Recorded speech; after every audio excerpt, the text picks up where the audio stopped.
येईल असा इशाराही सरकारने दिला आहे।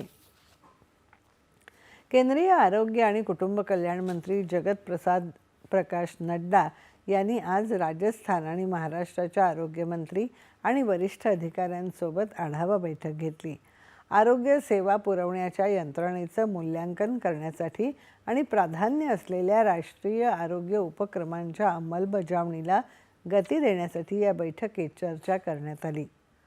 परवडणाऱ्या आणि सुलभ आरोग्य सेवेच्या प्रगतीसाठी दोन्ही राज्य सरकारांची नड्डा यांनी प्रशंसा केली, तर जन औषधी केंद्र आणि अमृत फार्मसीच्या विस्तारावर नड्डा यांनी भर दिला। औषध उत्पादनापासून ते शेवटच्या मैलापर्यंत वितरणापर्यंत भक्कम औषध नियमनाची गरज त्यांनी अधोरेखित केली। आरोग्य अधिकाऱ्यांशी सक्रिय समन्वय वाढवण्यासाठी आमदारांची कार्यशाळा घेण्याचा प्रस्ताव केंद्रीय आरोग्य मंत्र्यांनी यावेळी ठेवला।